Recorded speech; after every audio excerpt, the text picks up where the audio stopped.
Okay, so here we are with the Rancho Mirage 328 GTS combination switch, and we've finished the repairs on it. We've completely reconstituted the plastics on the knobs that normally crack. We're able to replace the wiper. See that? I hope that's focusing well. With a good used wiper switch that is not cracked. And we've reinforced the turn signal cancellation lugs and gone through and completely redone it. Now, we have a power supply here. Can you short the power supply for me real quick? We're going to actually put a 9 amp load. Oh, go ahead and put them together. As you can see, there's about 9 amps through a couple of quartz halogen lights here. Where's the lights? There they are. And that gives us a load test. Now, this thing will not likely ever see a full 9 amp load on any of these contacts, but, you know, being engineering about it, we're giving it a much higher load than it will ever see. So, Matt, you know your color codes here? Yeah. Okay, what do you want to start with? We're going to start with wiper.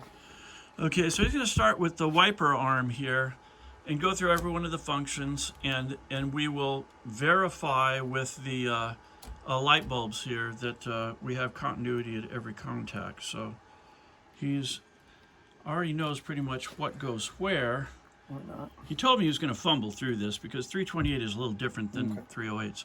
Okay, so go ahead and flip your switch.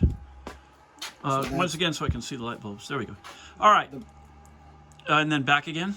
That's on both those. Okay, positions. that is required for both low and high, and now go off. And there's off, okay? So continue on with your contacts.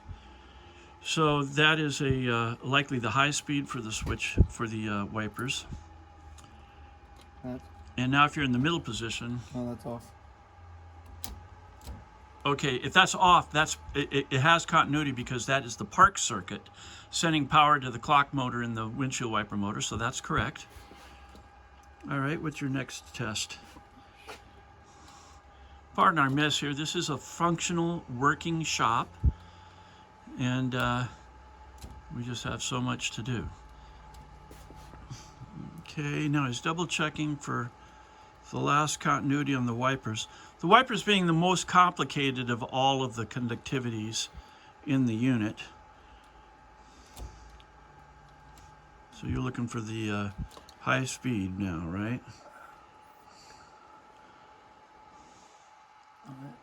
Should be blue, green.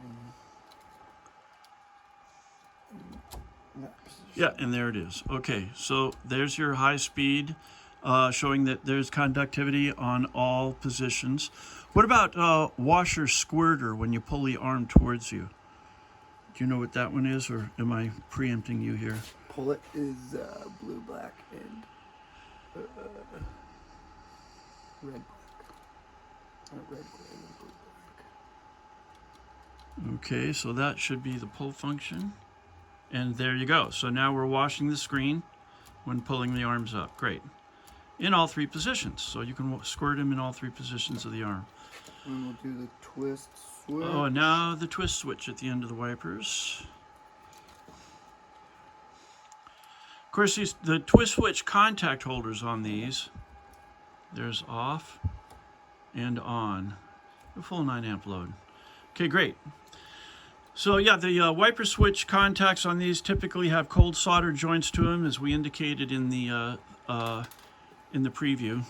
What are you doing next? Turn signal. Okay, so while he hooks up to the turn signal, I'll say that we have completely reinforced the twist switch contact holders, which also typically shrink and crack, causing what we call the spinning knob syndrome, where they never conduct. So you're on turn signals now? Mm-hmm. Okay. Okay, that's left or right. I forget which one it is. And showing the mechanical cancellation. There you go.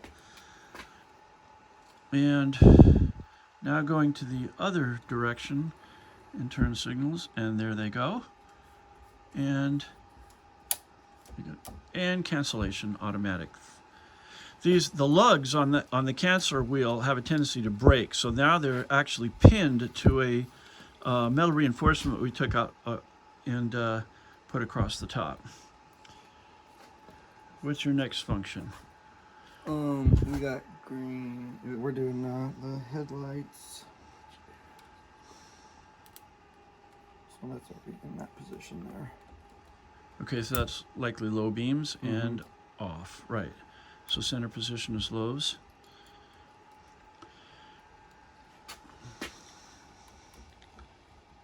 And now high beam, okay, and off, of course.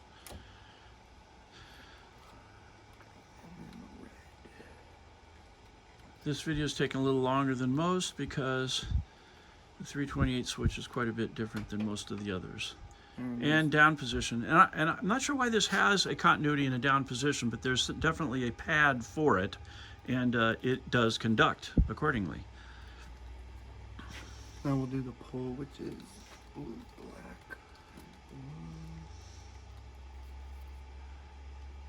So this is what they often call the horn function, or horn lights, where we're passing somebody and we want them to get out of the way. So there's your pull to flash. And then a twist switch. Twist switch, which I believe on this car probably brings the headlights up. Although on Maserati Ghibli, for instance, it's the interior lights. So, but there we go. Conductivity at 9 amps on the twist switch. Okay, in all positions. The last thing is the horn, just showing conductivity through the horn brush. And I think, yeah, I'm not sure if this one was working before or not.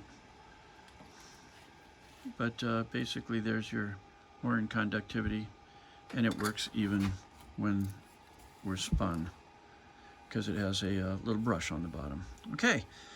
All right, so the only other thing about this switch is this relay, auxiliary relay that was aftermarket installed. These two output terminals here go to some auxiliary function. I'm not sure what that is. The relay does snap because it has a power supply and is grounded under certain conditions. But as we agreed, you're going to have to test that in the car. So it's a functional switch. That's our story. We're sticking to it. Thank you.